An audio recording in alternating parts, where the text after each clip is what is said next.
In this episode of the Healthy Savvy Life Show, let's chat about trace minerals, what they are, and why you probably need a lot more of them. So, welcome to the Healthy Savvy Life Show. I'm your host, Corey Sievers, and here on the show, we share strategies, hints, and tips to help you reach a higher level of wellness. So here in our wellness community, we believe that wellness, disease prevention, anti-aging, looking and feeling your best can be as easy as 1, 2, 3. If you do a few simple things over a consistent period of time, you will reach that high level of wellness that you're really looking for. Trace minerals are an important topic for all-round well-being and the prevention of disease. They're certainly, what we believe are really the cornerstone of a nutritional supplementation and, a good regimen. You might think of metals and minerals and, these precious metals like gold, silver as good investments, from a monetary sense, from an economic point of view. You might even wear these as jewelry, and yet you don't consider that there are many metals, many minerals that are just as precious for your health and well-being. And, every second of every day, your body relies upon trace minerals, ionic minerals, trace minerals, to conduct the billions of different tiny electrical impulses to help your whole endocrine system function, to help your hormones be secreted.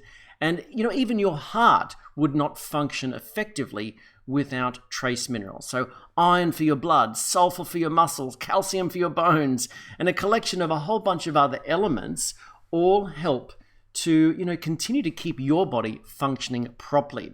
Now, some of these minerals are so important that you cannot live without them. But each mineral actually plays an important role in hundreds of different functions within the body. And sometimes it might only take just a small amount of a mineral to even impact the utilization of other minerals in the body. And so if you upset the natural balance by what we do with our modern lifestyle and food choices and lack of nutrition that comes from our diet, then lack of regular minerals and vitamins and ionic trace minerals and etc. This really upsets the natural balance in your body and can lead to even more decline in health and disease and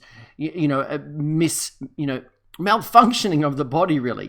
So there are some of the minerals that are needed in much larger amounts, and you've probably heard of them, like calcium and magnesium and sodium, potassium, chloride, phosphorus. But many of the other minerals are needed in just such minor quantities, and you may have heard of some of them, and some you may not have heard. But the ones that you've probably heard about are things such as iron, zinc, iodine, fluoride, selenium, and copper. These are all some of the micro minerals or trace minerals. But despite them being needed in smaller amounts, they're just as important for your health, and some of them actually really work as catalysts for other minerals in the body, helping absorption and utilization in the body. And so, the question really regarding your well-being is, are you getting enough? Now, the stats say that most people simply are not getting enough for optimal well-being. In fact, some experts state that it's about 90% of people actually suffer from mineral imbalance or mineral inadequacies. And so if you're one of them, then your body tries to cope. And the body is amazing with its ability to go into triage, to go into crisis management and says, well, we're not getting this mineral. Well, what can we do around here? Well, that's when you struggle with things like food cravings, muscle aches and pains, or maybe even muscle cramps, general fatigue and lethargy, falling asleep on the lounge at night, finding it hard to wake up feeling refreshed and bright in the morning, having trouble getting to sleep, having imbalances in your hormones. These are all things that can be triggered by an imbalance in the proper nutrient and mineral balance within your body. So diet and nutrition surveys around the world have revealed that many people have low intakes of things such as potassium, magnesium, and zinc for men in particular. And for the ladies out there, iron, calcium, copper, and iodine. Now, many young adults, especially young women, it turns out, have particularly poor diets based on compared to their micronutrient needs. And researchers have noted that this puts them at such a greater risk of disease in the long run, and even inability to focus and concentrate and do classes, etc., in the short term. Now, in many developed countries, such as ours here in Australia, the UK, US, and parts of Europe, all that sort of thing, what we might call developed countries, it's noted that the majority of people actually don't follow a whole food, healthy eating plan. And so they're actually not getting energy-rich, nutrient-rich foods. They're ending up eating a lot more processed and packaged foods and, getting less micronutrients and minerals in particular than they really need. In fact, half of American adults have at least one preventable chronic disease that's linked to inadequacies in nutrients. That's shocking. Half of people in the US have a chronic disease that's linked to a deficiency or at least an inadequacy of nutrients. So many people in developed countries are exceeding their calorie needs. They're getting plenty of calories, plenty of food, but they're not even coming close to the micronutrients that they need for optimal well-being. And that's why we really recommend nutritional supplementation, and in particular, mineral supplementation as a cornerstone of a good regimen, for well-being, because it's such an easy thing to do, and yet so many people are deficient. So now what's interesting is that researchers have noted that micronutrient deficiencies, especially in iron, vitamin A, zinc, iodine, folate, are prevalent in the developing countries. So those countries that are still developing, and it's estimated that this affects around 2 billion people worldwide. Now, micronutrient deficiencies are less obvious and less observed in us in the developing world, but what researchers see is micronutrient inadequacies. So while they might not be deficiencies, these inadequacies are defined as nutrition intake that's lower than the guidelines. And this is very, very common in the UK, in the US, and yes, here in Australia and New Zealand. And that's assuming that the actual guidelines are enough for optimal well-being, rather than just, how much do we need to actually get by. So I'm sure that you don't want to just get by. You don't want to just survive. And so therefore, trace minerals are just so important. In fact, trace minerals are really the sparks of life, okay? They help every cell in your body function. Now, it should seem obvious when we consider it compared to, plants. We know that when we see these deficiencies in plants, we see obvious external signs of mineral deficiency. And so horticulturists around the world know to treat the soil so that the plants are actually healthier. So what about us in humans? Why don't we think that the signs and symptoms showing up for us externally could be linked to nutrient deficiencies? Indeed, they actually are, and this is not new news. In fact, I'll share with you some information about Dr. Weston Price in just a moment, but, it's estimated that we need 90 nutrients, and this is made up of probably about 60 or 70 trace and macro minerals, plus vitamins, antioxidants, amino acids, essential fatty acids, and of course, we need a healthy gut ecosystem. Now, it's obvious from a plant point of view that if we nourish the soil, it helps all of the systems in the plant, so the same goes for us. And as I said, this is not really new news. In fact, Dr. Weston Price published his book Nutrition and Physical Degeneration back in 1939, and he saw that when indigenous diets were abandoned for the typical Western ways of eating, that all of the Western diseases developed. And he believed it was the commercially preparing and storing of foods that stripped away all the vitamins and minerals that were actually necessary to prevent disease.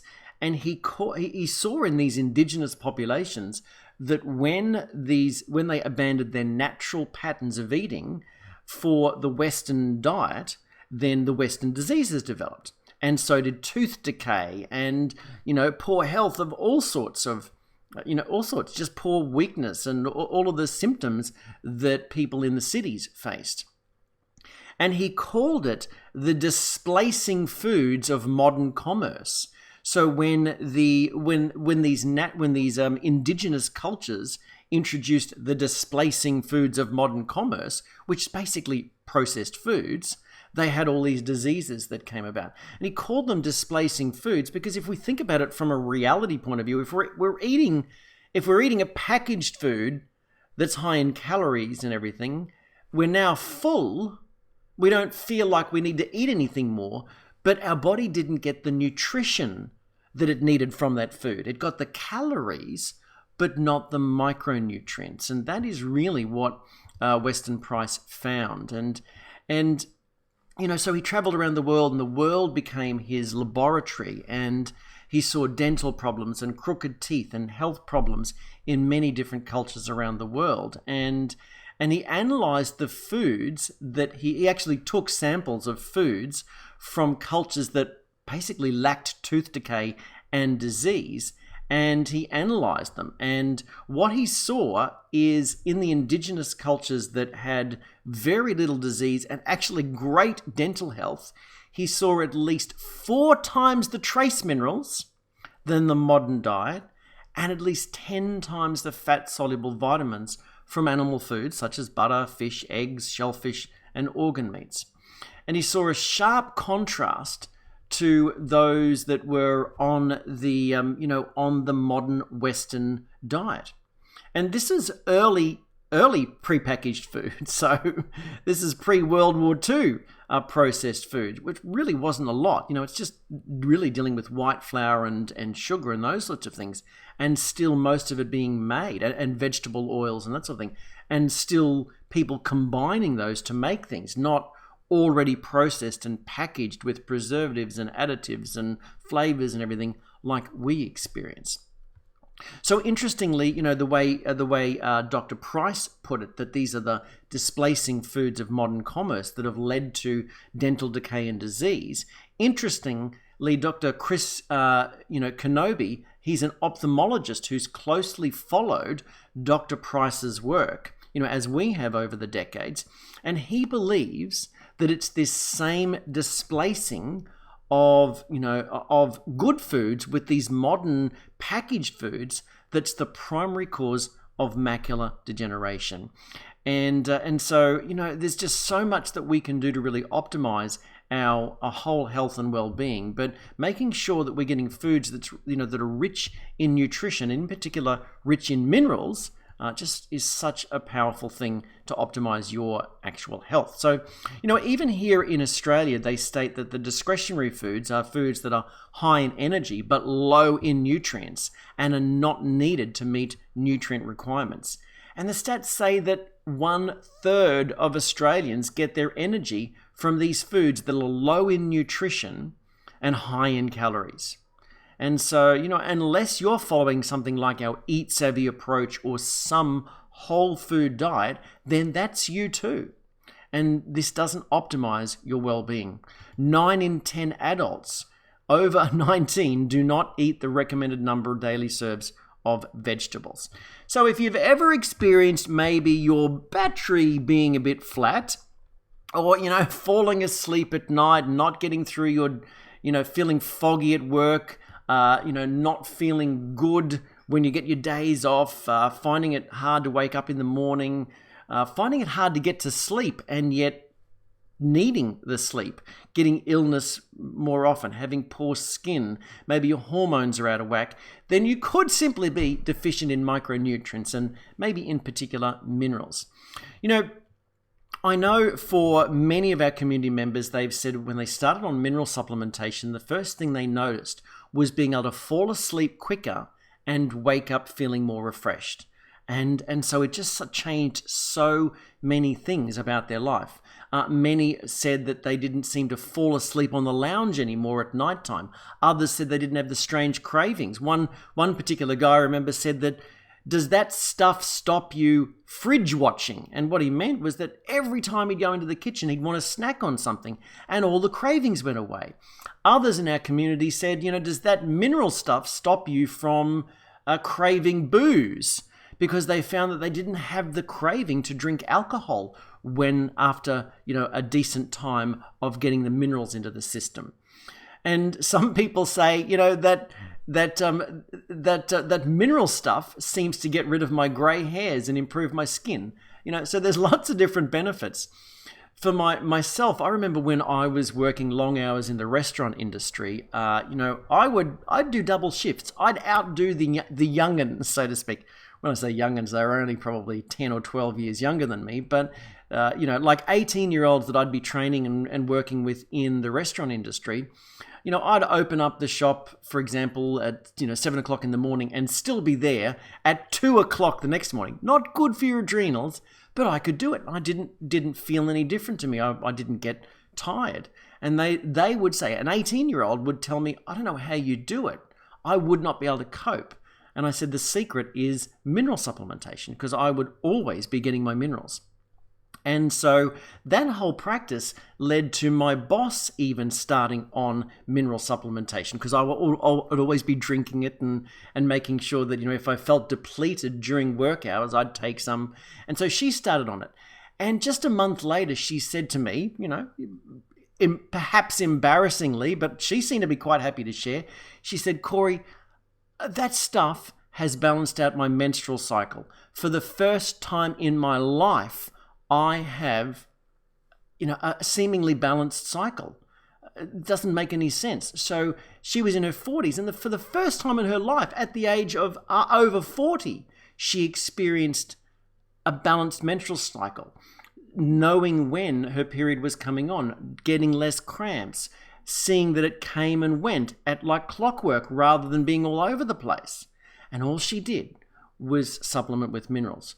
But when you know that minerals are needed for the secretion of hormones and for the whole endocrine system to work, for the activation of many enzymes and other catalysts in the body, for proper mitochondrial function, for so many aspects, for the brain and the nerves, then it makes logical sense. And yet, even to this day, very few people working in the natural health field will actually think of trace mineral supplementation for a client. Might think of vitamins, they might think of antioxidants, they might think of herbs, but they just don't use natural mineral supplementation. And it's a mistake, in my opinion. So, that could be you. You could be like many of those other people. They're experiencing some amazing benefits from supplementing with trace minerals. So, the science notes that micronutrient deficiency often results in deficiencies, these real deficiencies that many parts of the world experience, that results in clinically observed, issues, clinically observed symptoms. But it's interesting that the inadequacies, many of these inadequacies, so not quite enough, not deficient, but not quite enough for optimal well-being, they don't tend to show up as really obvious symptoms. But, or from a clinical point of view. But what do people notice? They notice food cravings. They notice wanting to drink more. They notice blood sugar imbalance problems. They notice falling asleep on the lounge at night. They notice not being able to get to sleep even though you're tired, not waking up feeling refreshed, muscle cramps, aches, general fatigue, moodiness, hormonal imbalance. They notice these things, and it can so easily be explained away as something else when it could be a micronutrient deficiency, in the way of minerals. Reduced ability to fight infections, impaired cognitive function, so moodiness, foggy thinking, inability to concentrate, poor focus and memory. We might reach for nootropic herbs, and we really believe in that here in the Savvy team, and looking at the herbs that can optimize your memory, your mood, your focus, all that sort of thing. But many of these symptoms could just be a sign of depletion or an inadequacy in minerals. So Micronutrient inadequacies have also important complications in long-term well-being. So it can increase your risk for cardiovascular disease, for diabetes, for osteoporosis, for age-related eye diseases as well. And that's the fascinating thing that Dr. Chris Kenobi sort of came across and started, examining, like we've shared on many classes before. How can this be age-related? If everybody doesn't really get that, and it's when you look at the research, it's more like diet-related macular degeneration than age-related, because you can't account for it being just diet or just age. It's more about the nutrient deficiencies, and this is the same thing with many other diseases as well. So the 2015 to 2020 dietary guidelines for Americans, so apologies to everyone around the world and everything, but there's a lot of really good data that comes out of America. Just one example here.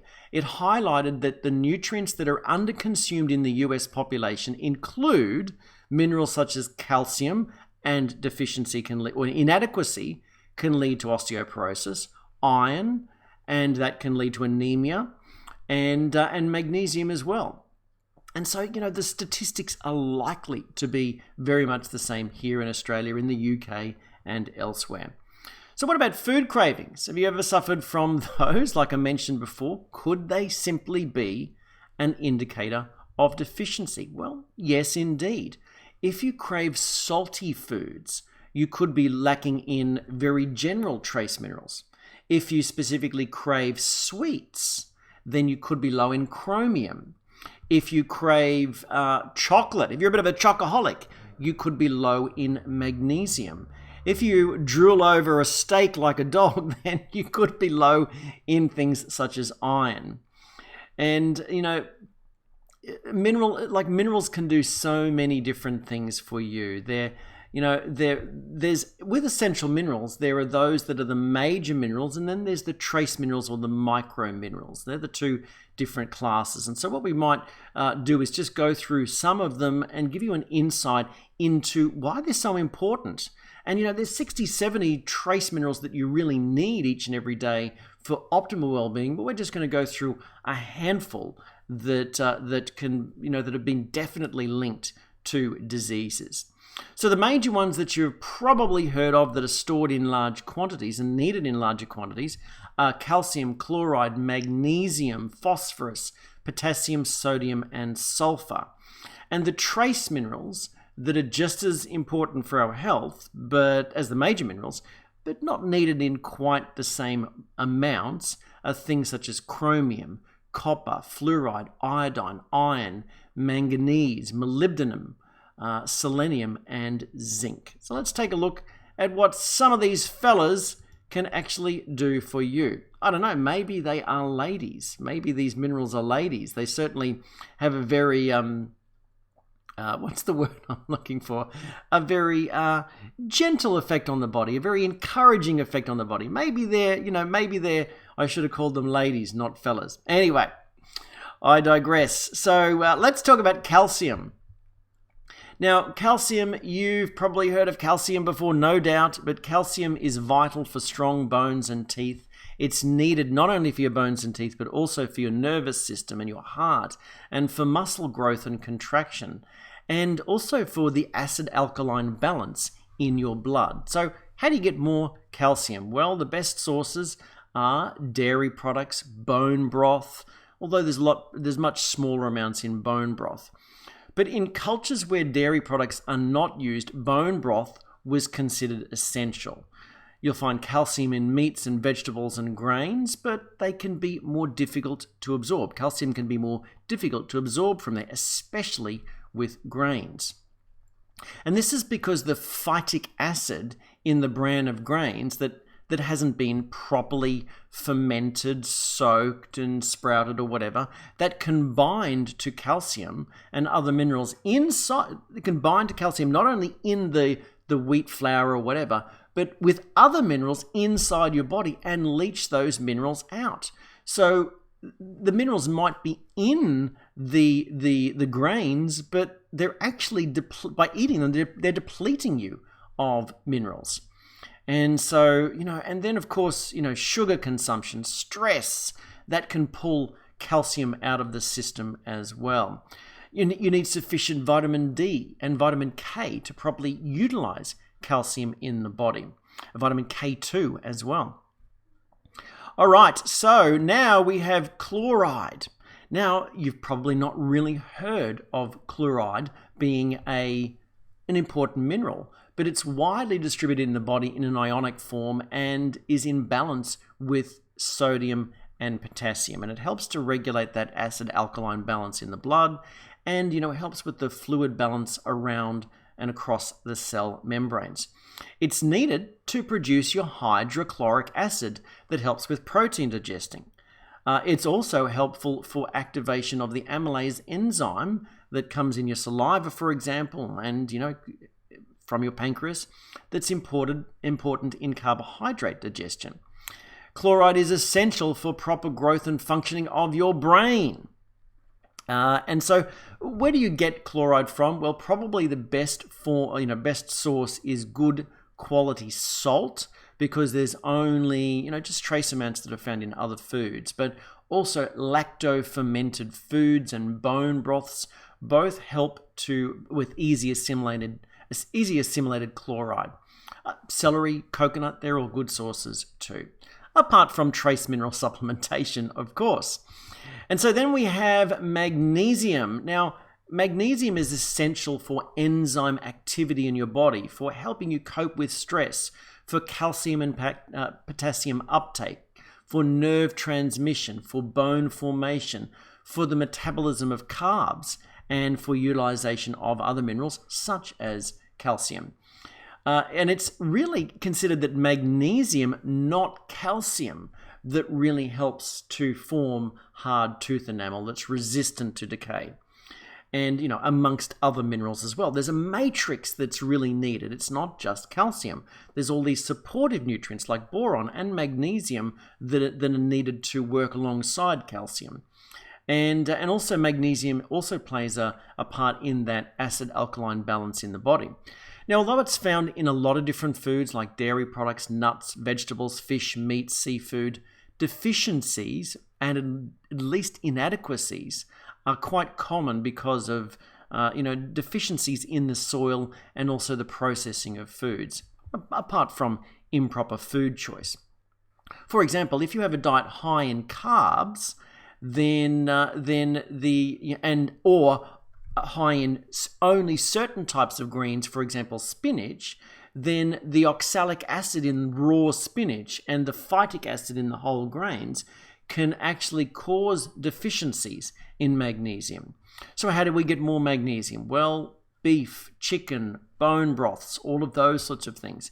And plenty of greens, green superfoods, spirulina, chlorella, all the things like alfalfa as well. And of course, getting your greens. But when we're dealing with things such as Swiss chard, silver beet, those sorts of things, not the baby spinach so much, but those larger spinach varieties, then it's actually better to get a pot of boiling water and lightly blanch them in a pot of salted water and then pull them out and put them on your plate, mix them in with some butter. And that can decrease some of the oxalic acid. And, oxalates or oxalic acid, it's perfectly normal as part of a healthy diet. It's normal to be there.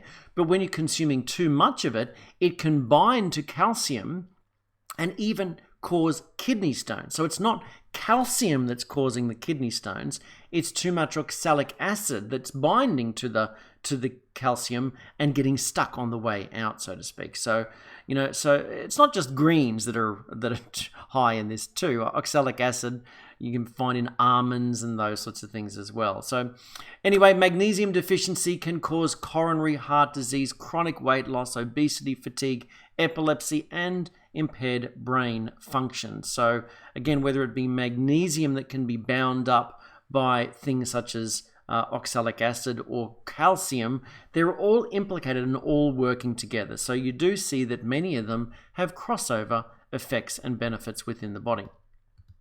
Let's talk about phosphorus. Now, phosphorus is the second most abundant mineral in the body, needed for bone growth, kidney function, and cell growth. Now, it plays a role in maintaining your body's acid-alkaline balance as well. It's found in many foods, but in order for it to be properly utilized, it has to be in a good balance with calcium and magnesium in the blood.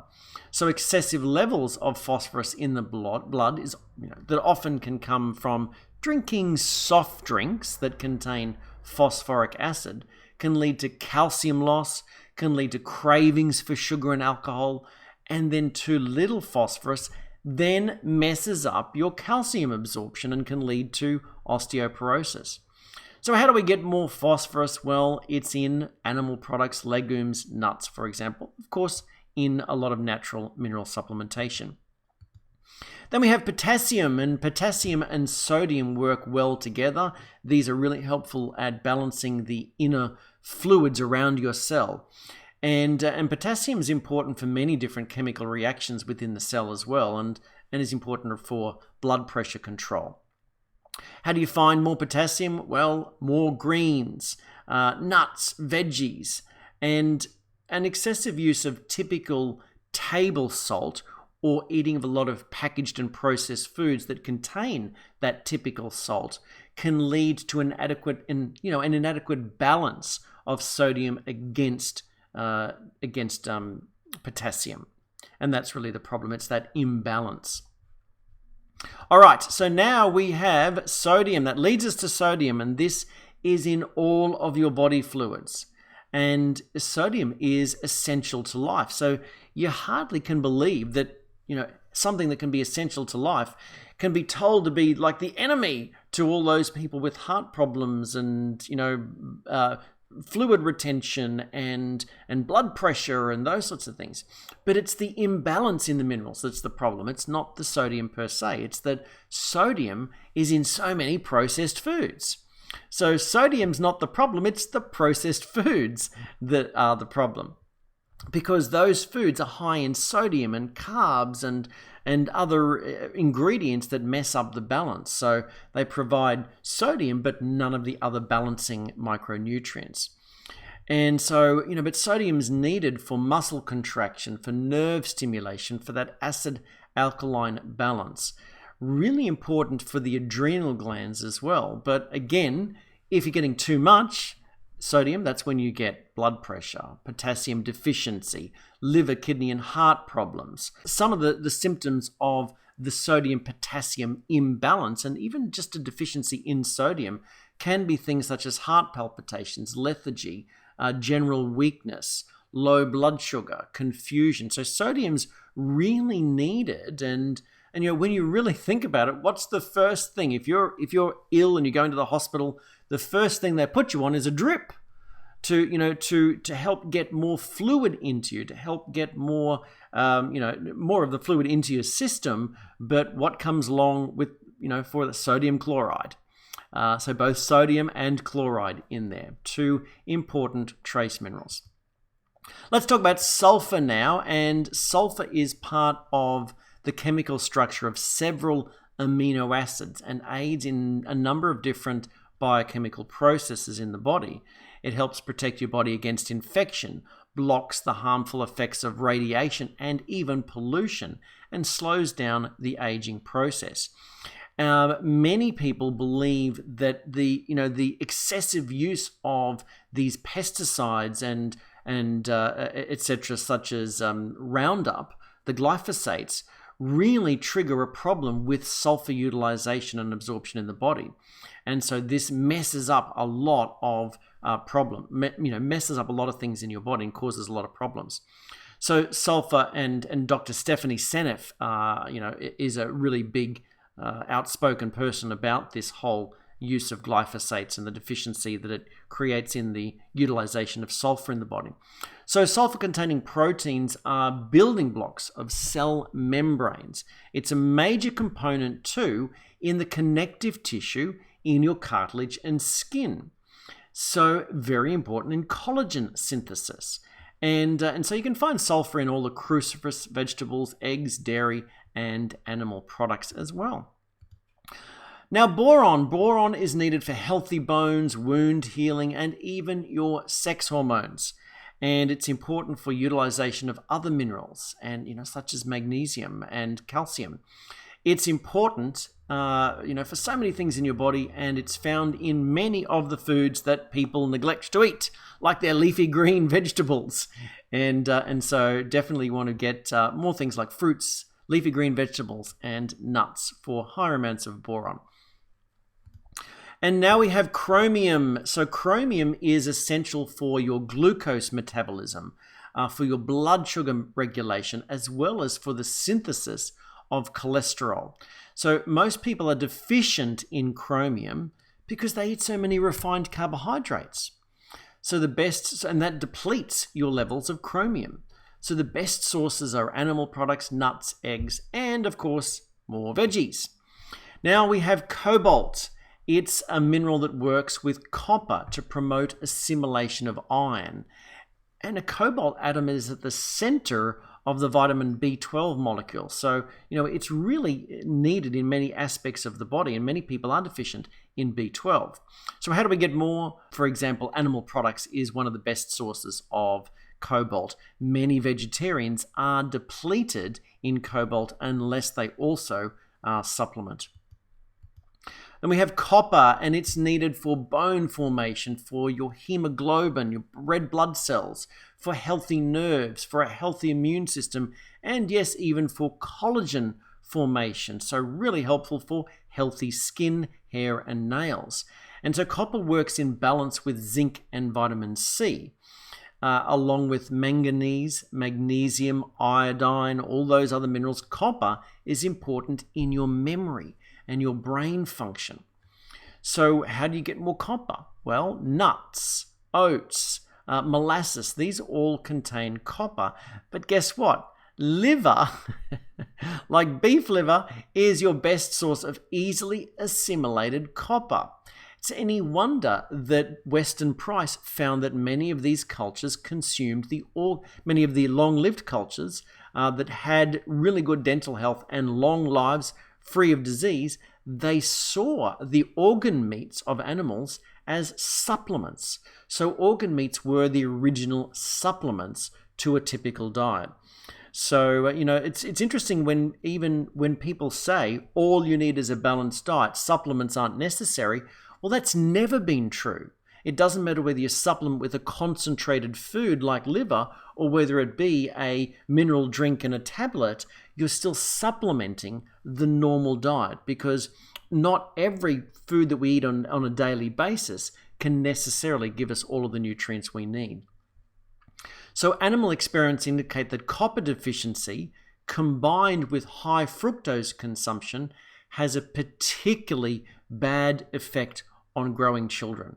And so when we think about the fact that we consume almost no liver being the best source and heaps of fructose, we're actually seeing these early stage diseases in children and developmental diseases that just should not be there if they were getting a wide and varied diet that was rich in nutrition.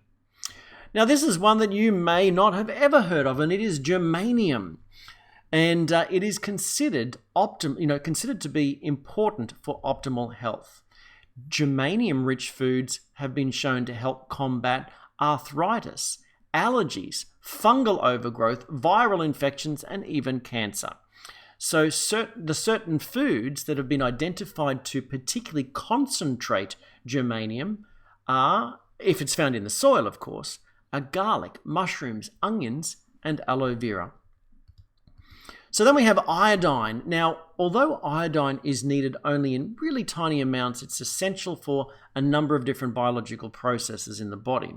Fat metabolism, thyroid function, the production of your sex hormones. Muscle cramps are a sign of, potentially a potassium magnesium deficiency, but potentially iodine. Cold hands and feet can be an iodine deficiency that's causing your thyroid to underperform. If you are more prone to weight gain, poor memory, constipation, depression, and headaches, they're often linked to a thyroid problem.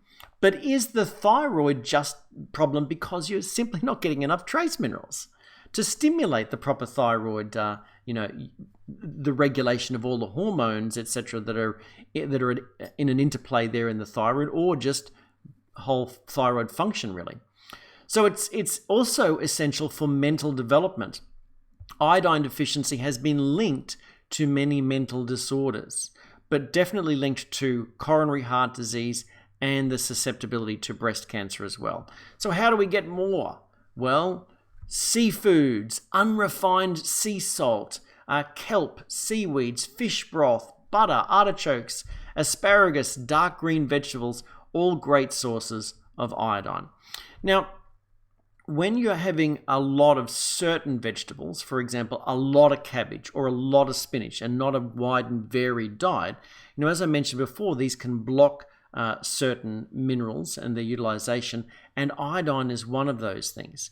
So this is why a lot of the long-lived cultures, and a lot of these cultures that Weston Price studied, they fermented many of these things. So sauerkraut and kimchi, these fermented foods, weren't just for the gut bugs, but it really helped with the utilization of iodine, and it helped to free up the iodine and not end up bound and leached out by too many of these certain foods.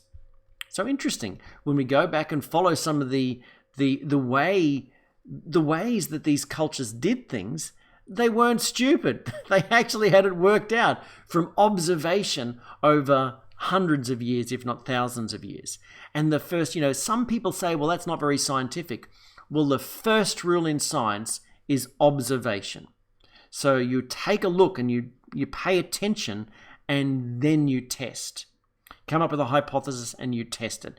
We don't need double-blind, placebo-controlled studies. It would be far too hard to do that with mineral deficiencies. So none of these have really been effectively studied apart from in animal studies. We just look at deficiencies and what they can lead to in clinical evidence.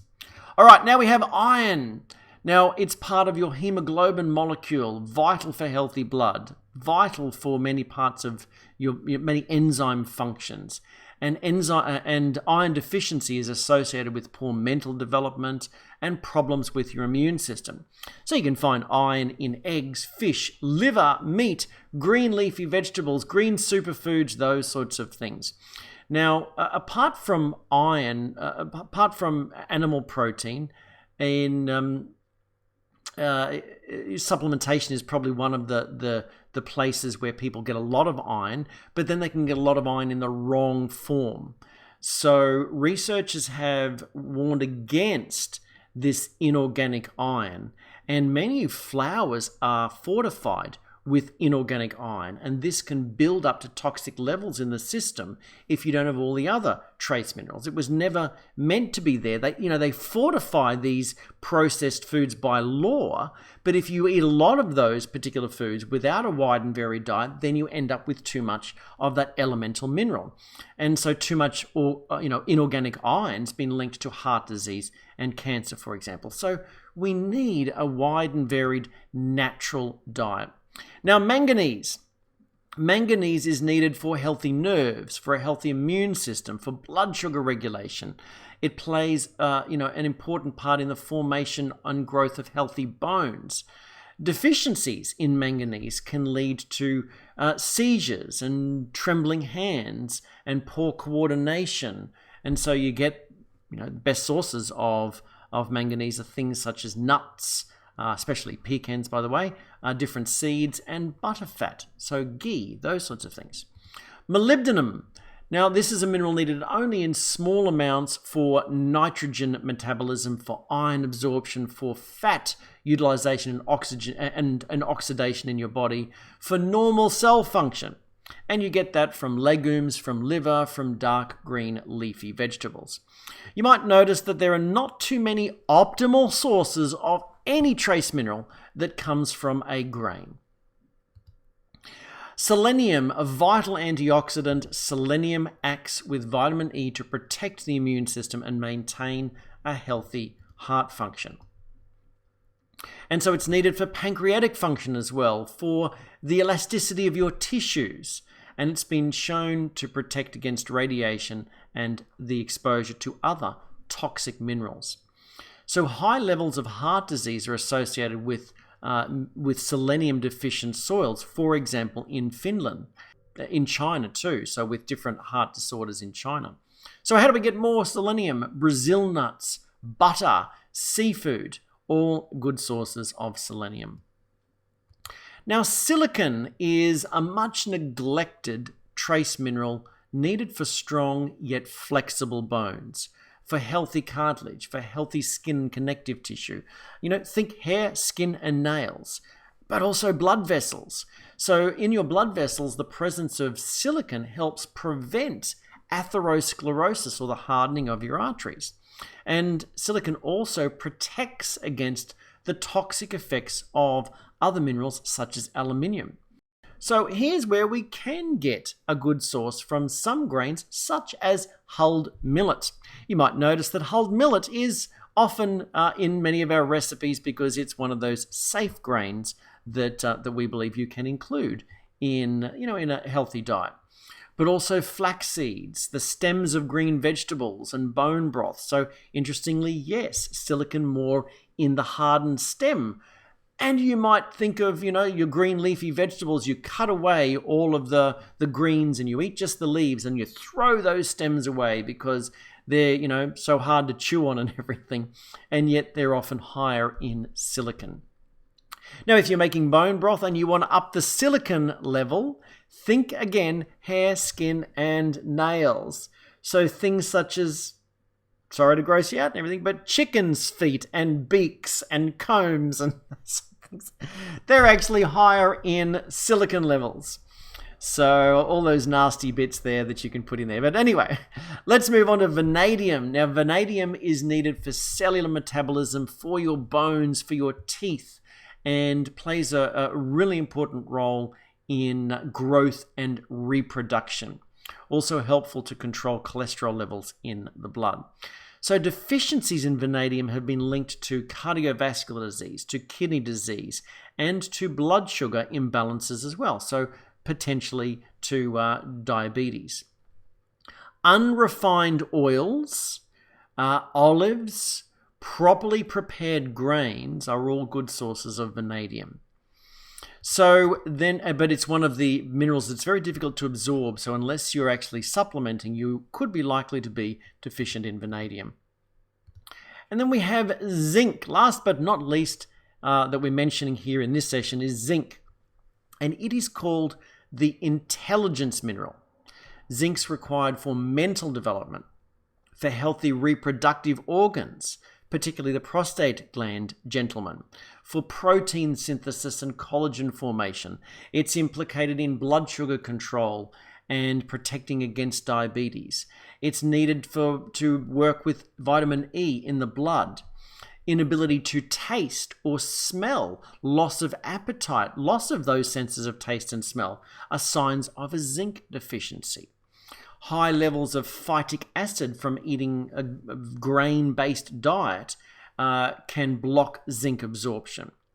Zinc deficiency during pregnancy has been shown to linked to birth defects, and it's also shown, unfortunately, that the contraceptive pill diminishes zinc levels considerably.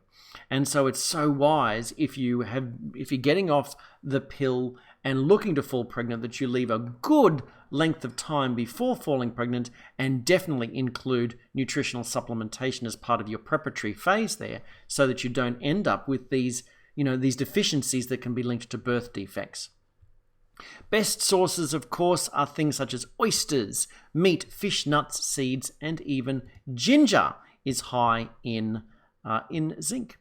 So there you have it. I've been giving you a whole bunch of powerful stuff about minerals. These are just a handful of minerals, really. And if it all seems like a bit of a handful to actually think about and put together, that's why we believe that supplementation just has an important part to play. Because when you think about balancing all these different minerals from a diet alone, it becomes a little bit difficult unless you are eating organ meats and bone broths and natural fermented foods and all of the things that we do talk about in many of our sessions. But that's really why, if you think it gets complicated, that's why so many of our community members Simply use a trace mineral drink each and every day, along with, practicing the Eat Savvy approach to make sure they're not depleted in minerals. Because, see, your body cannot manufacture minerals. It can manufacture certain vitamins, but if the minerals aren't in the soil, or the minerals don't get into you from the diet in some way. So again, if they're not in the soil, then they're not in your food. And if they're not in your food, then they won't get into you. Then you're likely to be minerally deficient. As I said before about fortified foods, by law, many foods are fortified with minerals. It's interesting that it's asserted by many experts that supplementation is not necessary. It's dangerous. And yet, by law, these processed foods have to be supplemented.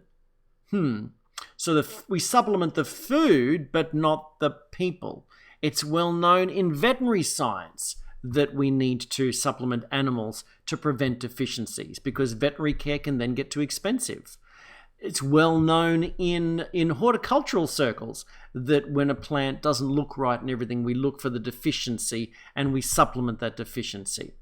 And it's well known in horticultural circles that the way to avoid deficiency is not to go after one mineral or another, like many humans seem to think about, but it's actually to nourish the soil with a wide array of minerals. That's what we do here in the Savvy team. We nourish your soil, your whole digestive system with good, healthy foods and with minerals. And if it's not in your diet, then supplementation has a very, very important part to play. And some of these minerals are easy to obtain and others are not so easy to obtain from your diet. So let's just look at one example. Adequate intake of manganese, so not optimal, but adequate, is 1.8 milligrams per day for women and 2.3 milligrams for men. Now, you don't need to remember this, but I just want to give you an example. So it's fairly easy to meet the goals of manganese by having a cup of cooked spinach and a handful of almonds, for example. So that would give a man enough milligrams of manganese. But do you have a cup of spinach or greens each and every day? If you skipped your greens, then you better hope that, for example, that the rest of your food had some manganese, or otherwise you do get deficient even in something that's fairly easy to obtain from a healthful diet. The same is true for many other minerals such as chromium and sodium and zinc, for example. You can get enough, adequate amounts, if you're following the Eat Savvy approach. But who wants just enough? Okay, you want optimal, and that's why supplements, again, do have an important part to play, in our opinion. Now, the ones that are not so easy are things such as calcium, believe it or not. Deficiency is common in older adults, especially women who eat a lot of processed foods, regardless of how much milk they consume, because it's being leached out by some of the other foods. And this, of course, increases the risk of fractures and brittle bones, etc. Iron. Women lose a lot of iron because of their menstrual cycle. And another cause, too, is if you're premenopausal and overweight, then you have a high risk for iron deficiency. And this is well documented in the science because obesity is associated with low-level inflammation, that chronic inflammation in the body, plus you're losing iron with your menstrual cycle, and that low level of inflammation stops the absorption or interrupts the absorption of iron. So it's very easy for premenopausal overweight women to become grossly deficient in iron. And so what happens? They're tired, hormones are out of whack, etc. Skin doesn't look good, all of those sorts of things. So again, supplementation just makes logical sense. And of course, the low iron can lead to even iron deficiency anemia. And then that makes the body, you can't carry oxygen around, those sorts of things. Magnesium. You'd think that magnesium, if you get it from greens and all that sort of thing, would be really easy to get. Well, there's so many medications that leach magnesium out of the system that, for example, blood pressure medication, diuretics for fluid retention, for example, all cause you to excrete a lot of magnesium. And so also, if you've suffered from irritable bowel syndrome and anything that triggers more runny stools, you're probably going to be depleted in magnesium as well.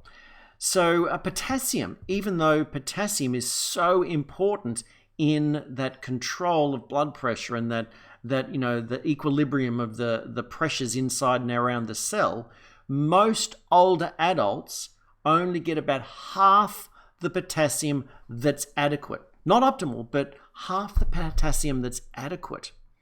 And so if you have a low potassium, high sodium diet, then you end up with high blood pressure. How many people have high blood pressure today?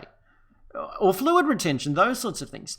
In fact, a review of the NHANES nutritional data in the US, a really good example of a study of lots of data of lots of people, it showed that 100% of the population had intakes lower than the guidelines for potassium. 100% of people, according to the data, didn't get enough for adequate, not for optimal, but not enough for adequate levels of potassium. Worse, at the same time, 97% of the population had excessive intakes of sodium. So, and high sodium, low potassium is what can lead to hypertension, fluid retention. But not only those, these are other ailments associated with high sodium, low potassium: weakness and fatigue, muscle cramps and spasms, digestive problems, heart palpitations, muscle aches and stiffness, tingling and numbness in the limbs, difficulty breathing, and moodiness. Does that sound familiar? Maybe it's as simple as too much sodium from processed foods and not enough potassium because you're not getting enough greens or those sorts of foods. So, yep, just one mineral imbalance between just those two, sodium and potassium, can lead to all those different issues that I just shared. So, what do we need to do? Action steps, easy as 1, 2, 3.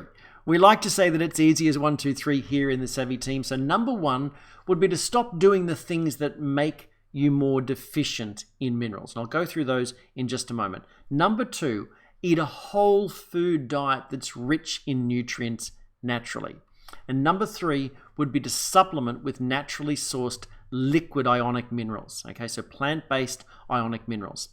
So what are some of the things from a food point of view, looking at number 2 there before we go back to number 1? Whole unprocessed food, lots of vegetables, using animal fats. That helps the utilization of many minerals and supplies many minerals too. So egg yolks, ghee, cream, lard, they were all used by many of the ancestral types of cultures. And when we were told to avoid all of that and go to polyunsaturated oils, the inflammation increased, our absorption of minerals decreased. We see macular degeneration, heart disease, all of these different problems of westernized cultures all increased around the use of a lot of polyunsaturated vegetable oils. That's probably one of the worst pieces of dietary advice that we were ever given. To avoid the saturated fats and go for the polyunsaturated processed fats. So use only traditional vegetable oils, the things that can be cold pressed. So sesame oil, extra virgin olive oil, coconut oil, and avoid all of those commercial seed oils. Include some of the fermented foods and condiments and that sort of thing, and yogurts and cheeses and those sort of things. Homemade stocks from beef, chicken, lamb, those sorts of things. Unrefined quality salt, the Celtic sea salt, Himalayan salt, anything that's a really good unrefined sea salt can be good. Make your own dressings and ignore those things in bottles up and down the aisles of the supermarket. Use traditional sweeteners. They're all things that you can do to optimize your diet for mineral absorption. So what are the things that can keep you deficient that I said? Number 1, stop doing the things that keep you deficient. Number 1 is the use of antacids because these block mineral absorption, particularly calcium. That leads to low stomach acid and poor digestion, and that can mess up your magnesium, zinc, calcium, and iron absorption, even if you are supplementing. Too much stress and the cortisol production, that messes up your potassium and your calcium. Medications, I mentioned the pill before, but medications like birth control can mess up your magnesium and zinc levels, so you'll need to supplement if you are on birth control. And so many other many other minerals are messed up by medications as well. Too much coffee, that can cause an imbalance in calcium, magnesium, and potassium. Too much sugar causes an imbalance in potassium, magnesium, chromium, and zinc. That if you have too much sugar, if you're eating too much sugar, that also leads to chronically high insulin levels, and that messes up many minerals like potassium, magnesium, calcium, and chromium. In fact, one study that was published in the Journal of Metabolism showed that consuming a diet that's 35% simple sugars increased the natural excretion rates of minerals such as chromium by 300%. So chromium's one of the minerals that are needed in terms of cravings and blood sugar control, and then having too much sugar increased the excretion rate by 300%. So talk about a vicious cycle that's going on right there. Grains and processed flours, they're almost entirely devoid of minerals, and they raise blood sugar. So they can leach your body of minerals. Whole grains, whilst they might seemingly have more nutrition in them, because of the phytates and the anti-nutrients in the bran and the husk, etc., this can block the proper absorption of minerals from the rest of your food. It can damage your gut and lead to you absorbing less of the minerals from the rest of your food anyway. So there's certainly not a great way to get more minerals into your diet. Not enough veggies, not enough seafood, not enough animal foods in a proper form, free-range animal foods. So, for example, being vegan. Now, we don't want to go, we're just going into nutritional density here. So being vegan has been shown to be very difficult to get certain minerals. So this is where if you have chosen to be vegan, then it's not just avoiding animal products, it's making sure that you're eating a very healthy, varied diet that includes legumes, properly prepared legumes, maybe properly prepared fermented grains and seeds and these sorts of things to make sure that you're getting all of the nutrients and minerals from those hard to digest foods. And then exposure to heavy metals can then deplete your body of even more minerals. So really, when we look at all of the things that deplete us, this is why we believe that diet is not enough for all of the necessary minerals, and so that's why we believe supplementation just makes logical sense. So definitely start with improving your diet, more bone broth, less of those things that leach your body, but it also makes logical sense to start supplementing with minerals because you could have a very quick improvement in your health and the way you feel, and that gives you more confidence to begin the process of changing your diet. Plus, what we see is that when people try to change their diet and get off the processed foods and the sugars and the salts and the alcohol and all of that sort of thing, the cravings are so hard to deal with because of mineral deficiency that changing the diet is more difficult. That's why on every one of our our weight loss focused wellness programs, minerals are the cornerstone.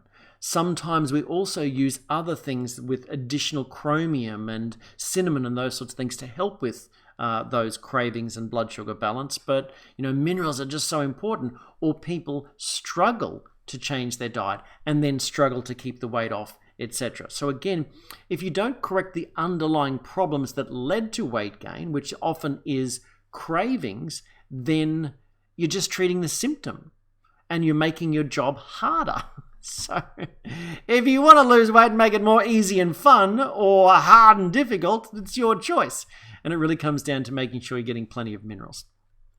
Look, when we're dealing with supplementation here, use caution because when you start taking some of the things like elemental iron or, the wrong form of calcium, this can build up in your body and not be healthy.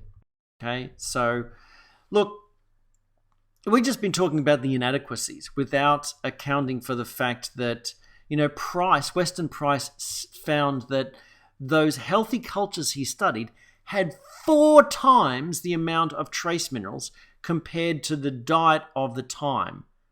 And that was in the 1930s. So compared to the nutrition that the people in the 1930s had. So it's pretty likely that we have a diet that's even lower in minerals.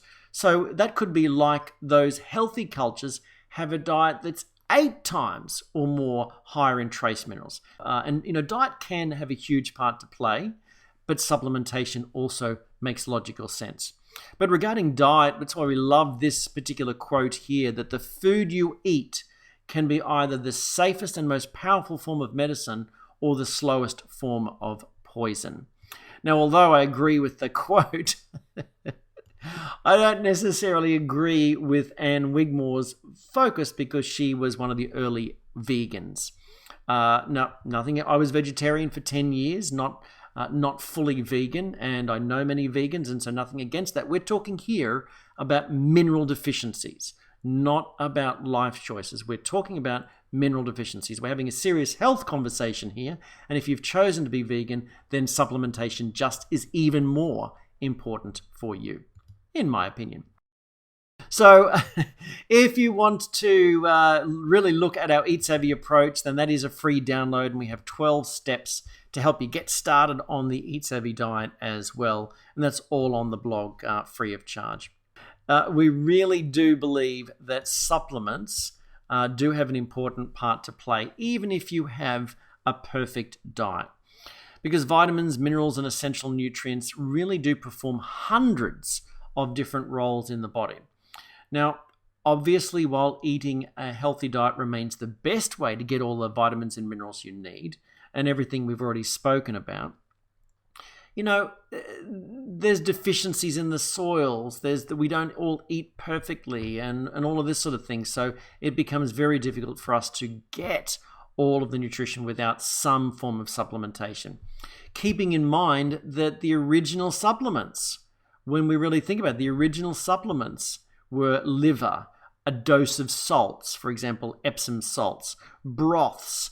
So we fortified, in the bygone era, we fortified our diet with these nutrient-dense foods. So that was a form of supplementation. It wasn't part of our normal diet. We'd have bone broth with dinner.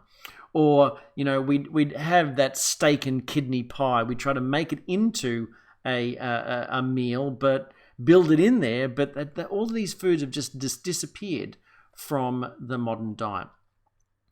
So, essentially cod liver oil, a dose of salts, having an organ meat, a bit of liver, pate, bone broth, these were all original supplements. And so today, those foods we can include back in our diet, but we can also make it easy on ourselves by simply supplementing.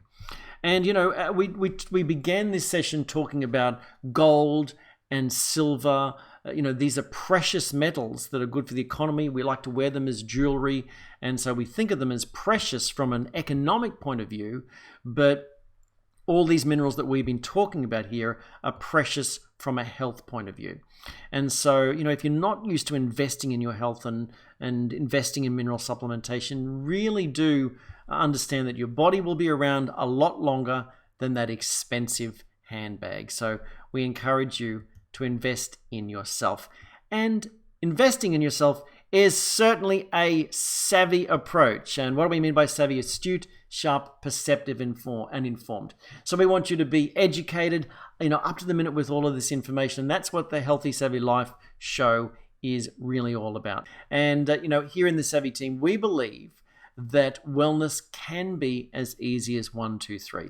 If you do a few simple things over a consistent period of time, you can take your health and wellness to the next level. If you're ready for some support and guidance, then jump on into our community because there's just a wealth of information there and lots of people ready to help you out. Thank you very much for joining us for the show. We do appreciate you. So do remember, until next time, remember to be savvy.